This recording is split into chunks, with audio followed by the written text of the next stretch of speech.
Oh, hello. You catch me reading one of my favorite books of all time. Harry Potter?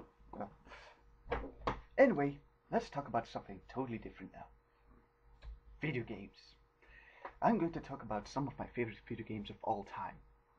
Well, if I would talk about all of them that I like, I would be sitting here for hours, but I'm going to narrow it down to five of them.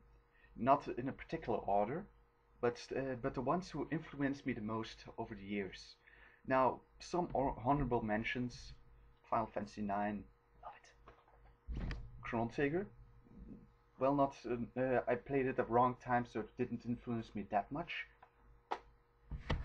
Okami, Shadow of the Colossus,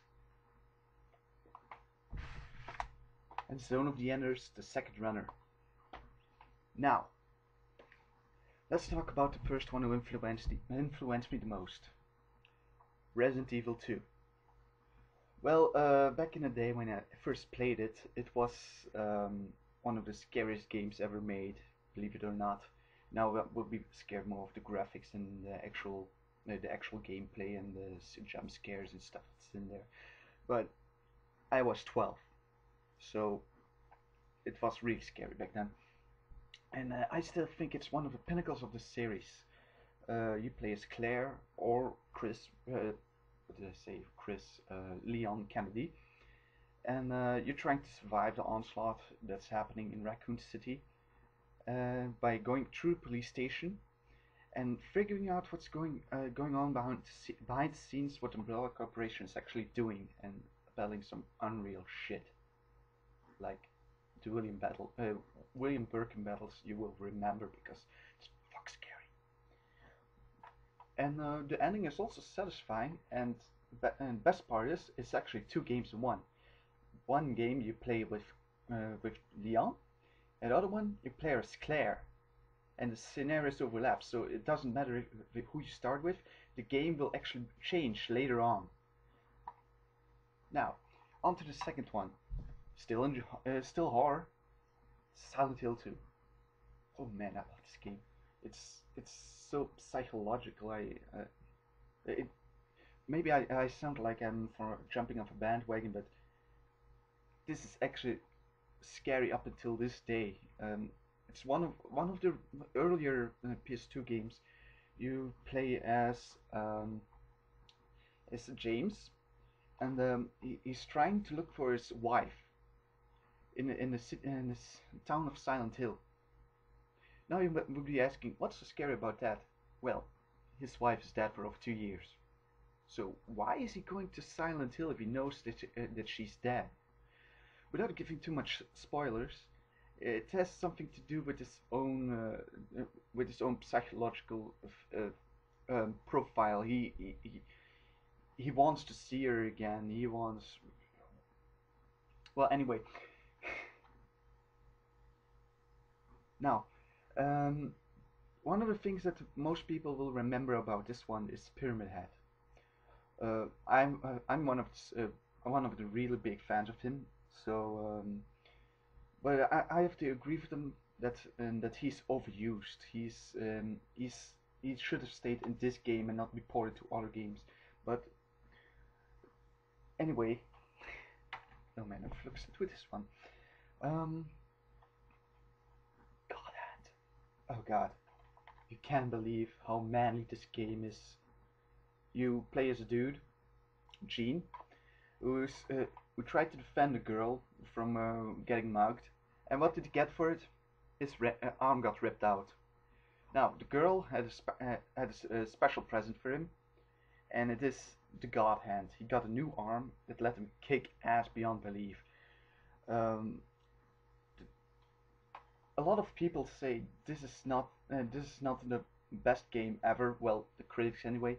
But if you ask someone who actually played this game, this is the best shit ever. You go around kicking ass. You can do all sorts of crazy combos. You fight ridiculous bosses. The less there's said about this, the better, because you get so surprised over this. Like, One of the first bosses is actually Mr. Gold and Mr. Silver. You're not going to forget those two, believe me. I recommend to pick it up. If you get lucky, you can find it for cheap. But if you look for it online, it will be expensive. Now, Legend of Zelda: Ocarina of Time, well, 3D, but I was not bothered to actually get the my original box out because it's buried somewhere. But uh, if I if I buy the game twice, it has to say something about how good it is. I actually got it 4 times. Yeah, collector's editions and stuff. But still, this made me an actual gamer. This I got this for Christmas the year it came out, and oh man, you can't believe how awesome this game is. Even up until this day, it's still very playable, and I'm still finding stuff in this I didn't find in the original, like the sinking lure and stuff. And the 3D aspect actually makes it a lot more attractive. A lot of people say it didn't change that much, but the graphical art style is updated. It's more fluent. It has more life to it, if I have to say so myself. Because a lot of people say Hyrule, Hyrule Field is large, but it's mostly empty. This tried actually to live it up a bit by giving it flowers and more bushes and stuff like that.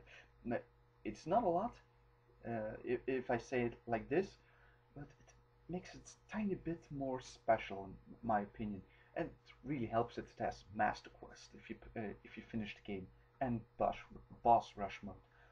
God, it's awesome. Now, something that a lot of people were surprised about: Skies of Arcadia Legends.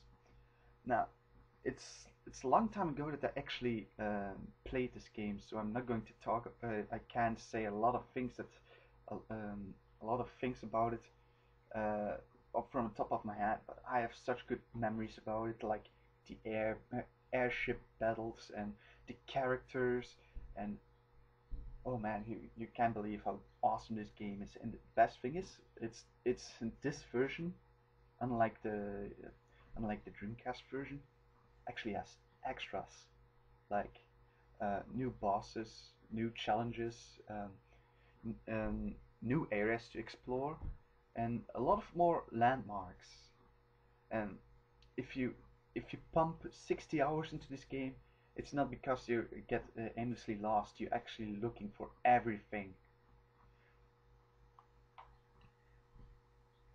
Yeah, those were my favorite games of all time. Uh, Sorry if I get a lot of hiccups and stuff like that because I didn't do it in this in a long time, and um, and st- and